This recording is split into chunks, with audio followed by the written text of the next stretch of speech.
Hello students, स्वागत है सबका आज के सेशन में। आज हम बात करेंगे क्लास 12th के डिटरमिनेंट्स की। ठीक है, एक ऐसा चैप्टर है जो बहुत ही इजी होता है, क्लास 12 कोर्स के लिए बहुत इजी है और जेईई मेंस में इसके अच्छे अच्छे सवाल आते हैं। तो आज मैं दोनों को पॉइंट ऑफ व्यू से आप लोगों को कुछ मोस्ट इंपॉर्टेंट चीजें बताने वाला हूँ आज के इस सेशन में।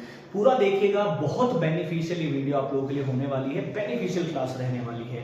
ठीक है, शेयर हर एक बच्चे से करनी है, जो भी जहां भी पढ़ रहा है सबसे शेयर करिए। ठीक है, देखो मैं आपको कुछ चीजें बताऊंगा। सबसे पहले मैं आपको बताऊंगा एडजॉइंट ऑफ ए मैट्रिक्स क्या होता है। दूसरे नंबर पर हम पढ़ेंगे प्रॉपर्टीज ऑफ मैट्रिक्स यानी properties of adjoint of matrix. ठीक है, नंबर 3 पर system of solution of system of linear equations and last number पे singular and non singular matrix के बारे में हम पढ़ेंगे। ये चारों बहुत ही मोस्ट इंपोर्टेंट चीजें हैं जो बोर्ड एग्जाम के लिए क्लास 12 में बहुत इंपॉर्टेंट है और जेईई एग्जाम के लिए बहुत इंपॉर्टेंट है। सबसे पहले मैं इसको उठाऊंगा। ठीक है, singular and non singular matrix. ठीक है, आप सभी लोगों को पता तो होगा कि डिटरमिनेंट को कैसे निकाला जाता है, कैसे डिटरमिनेंट को लिखा जाता है, ये सारी चीजें आपको पता है। ठीक है, ये तीनों क्या होता है, डिटरमिनेंट होता है। ठीक है, इसका मतलब भी डिटरमिनेंट है, डीईटी लिख दूंगा तो भी डिटरमिनेंट है और डेल का अगर ट्रायंगल का अगर शेप बना दे तो भी डिटरमिनेंट होता है। तो सिंगुलर मैट्रिक्स क्या होती है? सबसे पहले बहुत सारे बच्चों को ये डाउट होता है सिंगुलर मैट्रिक्स को लेकर कि सर ये सिंगुलर मैट्रिक्स होती क्या है। ठीक है, सबसे पहले आप समझिए, एक ऐसी मैट्रिक्स, ठीक है, एक ऐसी मैट्रिक्स जिसका डिटरमिनेंट जीरो हो जाए, यानी कि डिटरमिनेंट का जो आंसर है वो जीरो हो जाए। यानी मैं ये कह दूंगा if determinant of any matrix, ठीक है, एनी मैट्रिक्स इज जीरो। अगर डिटरमिनेंट जीरो आ गया है किसी मैट्रिक्स का तो हम उसको क्या बोल देते हैं, सिंगुलर मैट्रिक्स बोल देते हैं। ठीक है, और एक चीज ध्यान रखिएगा कि जिस भी मैट्रिक्स का डिटरमिनेंट जीरो है उसका इनवर्स निकालना पॉसिबल नहीं होगा। ठीक है, उसका हम इनवर्स नहीं निकाल सकते हैं। समझ रहे हैं मेरी बात को? इसके बाद में आती है नॉन सिंगुलर। ठीक है, नॉन सिंगुलर को आप लोग क्या समझोगे, नॉन सिंगुलर से आप लोग क्या समझोगे कि एक ऐसी मैट्रिक्स जिसका डिटरमिनेंट जीरो नहीं होगा, यानी कि उसका इनवर्स भी निकाला जा सकता है। इसका मतलब यानी determinant is not equal to zero, उसको हम क्या बोलेंगे, नॉन सिंगुलर मैट्रिक्स बोलेंगे। एक तो ये बेसिक सा डिफरेंस था, बस और ज्यादा कुछ नहीं है। सिंगुलर मतलब डिटरमिनेंट जीरो, नॉन सिंगुलर मतलब determinant is not equal to zero. दूसरा देखिए, अब बात करता हूं मैं एडजॉइंट की। एडजॉइंट क्या होता है? वैसे तो बेसिकली एडजॉइंट आप आराम से निकाल सकते हैं। क्यों? क्योंकि हम सभी बच्चों ने पढ़ा हुआ है कि माइनर्स क्या होते हैं और कोफैक्टर्स क्या होते हैं। ठीक है, सब बच्चों ने पढ़ा हुआ है what is minors and what is cofactors, ये बहुत सारे बच्चों ने पढ़ा होगा। ठीक है, तो इसी से रिलेटेड होता है ये एडजॉइंट। अब एडजॉइंट कैसे निकाला जाता है ये मैं आपको बताता हूं। एडजॉइंट का फॉर्मूला क्या होता है और इसकी प्रॉपर्टीज हैं वो आपके लिए मोस्ट इंपॉर्टेंट है अगर आप एडवांस एग्जाम्स में जा रहे हैं। ठीक है, देखिए एडजॉइंट को हम क्या लिखते हैं, ए डी जे। एडजॉइंट को लिख लेते हैं, एडजॉइंट ऑफ एनी मैट्रिक्स में मान लेता हूं कि ए मैट्रिक्स है। क्या होता है ट्रांसपोज। अब आप सभी लोगों को पता होगा कि व्हाट इज ट्रांसपोज। ठीक है, ट्रांसपोज का मतलब होता है जितनी भी रो होती है उनको कॉलम बना लिया जाता है, उठा के रख दिया जाता है। यानी कि जितनी भी रो है उसको उठाओ कॉलम बना लो, जितनी भी रो है उसको उठाओ कॉलम बना लो, जितनी भी रो है कॉलम बना सकते हो आप उसको। ठीक है, तो एडजॉइंट का मतलब क्या होता है, ट्रांसपोज ऑफ कोफैक्टर्स। यानी कि ट्रांसपोज तो करना है बट नॉर्मल मैट्रिक्स का ट्रांसपोज नहीं करना है। क्या निकालने हैं, कोफैक्टर निकालने हैं सबसे पहले और उसका ट्रांसपोज कर देना है। उसी को क्या बोला जाता है, एडजॉइंट बोला जाता है। अब ये तो कोई भी निकाल देता है, सर कोफैक्टर हम निकाल देंगे बहुत आराम से और हम आराम से ट्रांसपोज भी निकाल देंगे, उनका ट्रांसपोज कर देंगे। बट सबसे जो ट्विस्टेड चीज है यहाँ पे, सबसे इंपॉर्टेंट जो चीज है वो होती है इसकी प्रॉपर्टीज। इसकी प्रॉपर्टीज जिस बच्चे को पता है वो डायरेक्ट कॉम्पिटिटिव एग्जाम्स में सवाल को करेगा, चाहे वो एयरफोर्स के एग्जाम में बैठा हो जहां 11th-12th का सिलेबस आता है, चाहे वो एनडीए के एग्जाम में बैठा हो, चाहे वो जेईई के एग्जाम में बैठा हो। ठीक है, डायरेक्ट अगर इसका प्रॉपर्टीज इसको पता है वो आराम से सवालों को क्या कर सकता है, इसमें कर सकता है। अब एक इसकी बेसिक सी प्रॉपर्टी होती है। ठीक है, एक इसकी बेसिक सी प्रॉपर्टी होती है ए मल्टीप्लाई में एडजॉइंट ऑफ ए। ठीक है, यानी कि ए मल्टीप्लाई एडजॉइंट ऑफ ए वो किसके बराबर होता है, एडजॉइंट ऑफ ए मल्टीप्लाई में ए इज इक्वल टू किसके बराबर होते हैं, आई। ये सबसे पहली प्रॉपर्टी आती है इसकी। ठीक है, ये कहीं यूज करने का मौका मिले तो आप लोग कर सकते हैं, यानी कि ए इंटू में एडजॉइंट ए। ठीक है, आप यहां से देख सकते हैं ए इंटू में adjoint a is equal to adjoint a into में a is equal to I. I यहां पर क्या है, आइडेंटिटी मैट्रिक्स। नंबर 2 पे चलते हैं। ठीक है। नंबर 2 पे चलते हैं, एडजॉइंट अगर कोई दो मैट्रिक्स के मल्टीप्लाई का एडजॉइंट किया जा रहा है, मतलब पहले ए क्रॉस बी निकाला आपने और अगर आप इसका एडजॉइंट निकालेंगे तो क्या आंसर आएगा, आपके पास आंसर आना चाहिए एडजॉइंट ऑफ बी मल्टीप्लाई में एडजॉइंट ऑफ ए। पहले बी आएगा देन हमारे पास में क्या आता है, ए आता है, ये ध्यान आपको रखना है। इतनी बात आई होप आप लोगों को समझ में आई होगी। अब आती है नंबर 3 जो सबसे इंपॉर्टेंट आ गई प्रॉपर्टी, अब वो यहां से शुरू होंगी। अगर हमें a इंटू में एडजॉइंट a का डिटरमिनेंट निकालना है, किसका, इस वाले का अगर आपको डिटरमिनेंट निकालना है या इस वाले को आपका डिटरमिनेंट निकालना है, ठीक है, यानी कि पहले आपको अगर मैंने ए मैट्रिक्स दे दी और आपको क्या करना होगा, कोई बच्चा क्या करेगा, मान लो मैंने दे दी, सपोज करो कि हमने दे दी सर ए मैट्रिक्स आपको दे रखी है 1 2 3 4। अब आपसे पूछा क्या है, आपसे पूछा है एडजॉइंट ए इंटू में एडजॉइंट ए का डिटरमिनेंट। तो बच्चे क्या करेंगे, ए हमारे पास है सर, इसका एडजॉइंट निकाल लूंगा, फिर दोनों को गुणा कर दूंगा और फिर उसका डिटरमिनेंट निकाल लूंगा मैं। बट ऐसा नहीं करना होता है, ठीक है। इसका जो डायरेक्ट आंसर है वो होता है डिटरमिनेंट ऑफ ए की पावर n। अब बच्चे सोचेंगे सर इसका डिटरमिनेंट क्या आएगा, देखो इसका डिटरमिनेंट क्या आएगा, 4 1 जा 4 -3 2 जा 6, यानी कि -2 आंसर डायरेक्ट आ गया। इसकी पावर n है। अब ये पावर क्या चीज है, पावर होती है जितने ऑर्डर की मैट्रिक्स है, यानी कि इसमें हमेशा स्क्वायर मैट्रिक्स ही काम में आएगी, दूसरी मैट्रिक्स काम में नहीं आएगी।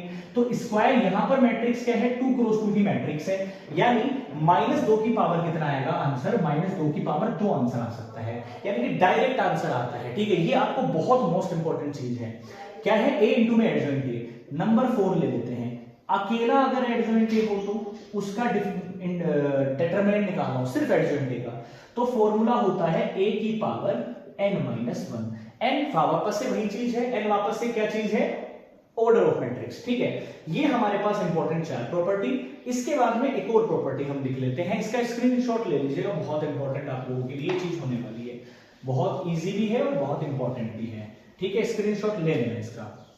एक और नंबर 5 जो है, अगर मुझे एडजॉइंट ऑफ ए का डिटरमिनेंट निकालना पड़ रहा है, यानी कि डिटरमिनेंट एडजॉइंट का भी एडजॉइंट ए का भी एडजॉइंट और उसका डिटरमिनेंट, यानी अब की बार एडजॉइंट 1 था, यहां पर 2 बार एडजॉइंट आ गया, हो सकता है 3 बार भी आए, जेईई के एग्जाम में 5 बार भी आता है, 10 बार भी आ सकता है। तो इस चीज का ध्यान रखना, हमें सिर्फ प्रॉपर्टी से सवाल करने हैं, ठीक है।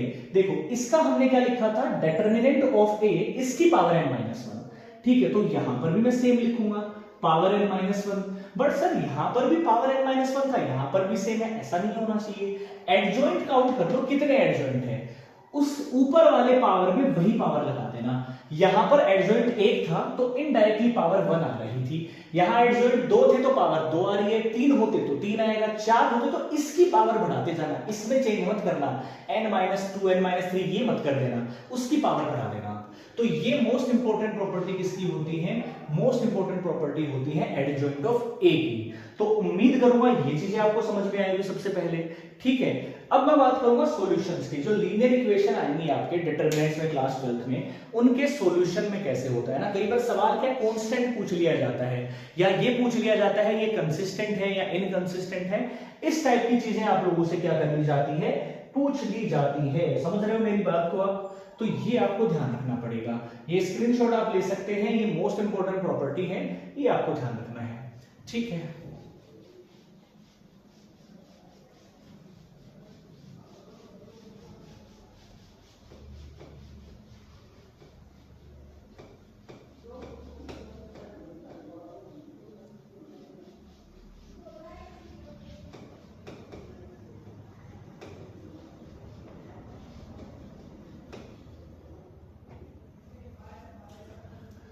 देखो आप सबने देखा क्या होगा, आप सबने ऐसी चीजें जो देखी होंगी, system of linear equations, determinants में आपने ये देखी हैं, सिस्टम ऑफ लीनियर इक्वेशंस, ठीक है। इक्वेशंस आपने कैसे कैसे इक्वेशन देखी है, जैसे 4x + 6y + 3z = 6, 2x - 3y + z = 4, x - y + z = 9। मान लो इस टाइप की आपके पास इक्वेशंस है, ठीक है। अब इसमें मुझे ये पता लगाना है कंसिस्टेंट है, कितने सॉल्यूशन होंगे, या इनकंसिस्टेंट है, कितने सॉल्यूशन नहीं होंगे। एक सिंपल सी ट्रिक बताऊंगा ध्यान से। देखो ये वाला जो कॉन्सेप्ट होता है ना, ये डिपेंड किस पे करता है, सिंगुलर और नॉन सिंगुलर पर ही करता है, ठीक है। ध्यान दीजिएगा, इसको हम लिखते कैसे फॉर्मेट में है, ax is equal to b, इस टाइप से इसको लिखा जाता है। a यहां पर क्या चीज है, जितने भी x y z के कोफिशिएंट है, यानी कि अगर मैं यहां से a मैट्रिक्स निकालना चाहूं तो मैं x का कोफिशिएंट यहां पर 4 है, y का 6 है, z का 3 है, यहां पर x का 2 है, y का -3 है और z का 1 है, यहां पर 1 है, -1 है और 1 है। ये a मैट्रिक्स निकाल ली। x मैट्रिक्स कौन सी होती है भैया, x मैट्रिक्स हमारे पास होती है x y z। ये x y z क्योंकि 3 ही वेरिएबल यूज किए थे। और बची हुई b मैट्रिक्स क्या होती है, b मैट्रिक्स होती है ये साइड वाली, यानी कि 6 4 9। अब आप लोग बहुत आराम से पता कर सकते हो कि ये जो इक्वेशंस है इस फॉर्मेट की होती है। अब आपको ध्यान क्या देना है, अगर आपके पास डिटर्मिनेंट ऑफ a 0 के बराबर नहीं आ रहा है, यानी कि इसका डिटर्मिनेंट अगर 0 नहीं आ रहा है, इसका मतलब वो नॉन सिंगुलर है, समझ रहे हो, नॉन सिंगुलर है, तो वो हमेशा क्या होगी, कंसिस्टेंट होगी, ठीक है। वो क्या होगी, कंसिस्टेंट होगी और उसका क्या होगा, यूनिक सॉल्यूशन होगा, उसका क्या होगा, यूनिक सॉल्यूशन होगा। दूसरे नंबर की बात कर लेता हूं, अगर डिटर्मिनेंट ऑफ a 0 आ गया, अब इस 0 आने में दो केस बनेंगे, ठीक है। अगर डिटर्मिनेंट ऑफ a 0 आ गया तो दो केस आपके पास क्या बनेंगे, एक तो क्या चेक करना है, एडजॉइंट ऑफ a इनटू में b, ठीक है, ये अगर 0 के बराबर ना आए, और एक आपको चेक करना है एडजॉइंट ऑफ a इनटू में b 0 के बराबर आ जाए। यानी जब डिटर्मिनेंट 0 के बराबर आ जाए, मतलब आपने इसका डिटर्मिनेंट निकाला वो 0 आ गया, उसके बाद आप डायरेक्ट ये नहीं बोल पाओगे कौन सा पैरेलल है कौन सा कोइंसिडेंट है, क्योंकि 3 टाइप्स की लाइन हमने पढ़ी होती है, ठीक है। उसके बाद आपको ये दोनों वो चेक करने हैं। अगर ये वाला केस आ रहा है, इसका मतलब क्या हो जाएगा, नो सॉल्यूशन, यानी कि वो पैरेलल है, ठीक है। और जिसका कोई भी सॉल्यूशन नहीं होता है वो कौन सी लाइंस होती हैं, इनकंसिस्टेंट। आपने क्लास 10th में ये चीजें पढ़ी हैं, ठीक है, इनकंसिस्टेंट होता है। तो मतलब ये वाला कौन सा केस है, कोइंसिडेंट लाइन वाला, यानी कि इनफाइनाइटली मेनी सॉल्यूशन। तो ये क्या होता है, हमारी सिस्टम ऑफ लीनियर इक्वेशन के सॉल्यूशंस होते हैं। क्लास 10th में आपने नॉर्मल इक्वेशन पढ़ी थी, यहां पर थोड़ा सा चेंज आ रहा है। तो आई होप ये चीजें भी आपको समझ में आई होंगी। ये सारी चीजें क्लास 12th के बोर्ड में घुमा फिरा के पूछी जाती हैं, जेईई एग्जाम में पूछे जाते हैं, और इसी को सॉल्यूशन करने को ही क्या बोला जाता है, क्रेमर्स रूल बोला जाता है। क्रेमर्स रूल में भी हम क्या निकालते हैं, कांस्टेंट्स की वैल्यू निकालना सीखते हैं। जिसने भी क्रेमर्स रूल नहीं आता है, जिसको नहीं आता है, या वीडियो छोड़ी हुई है, आप जाके चेक कर सकते हैं, सीख सकते हैं। शेयर हर एक बच्चे को करनी है, जो भी बच्चा कॉम्पिटिटिव एग्जाम की तैयारी कर रहा है, जो क्लास 12 बोर्ड में है। लाइक जरूर कर देना, सब्सक्राइब जरूर करना, कोई भी डाउट हो कमेंट कर सकते हैं।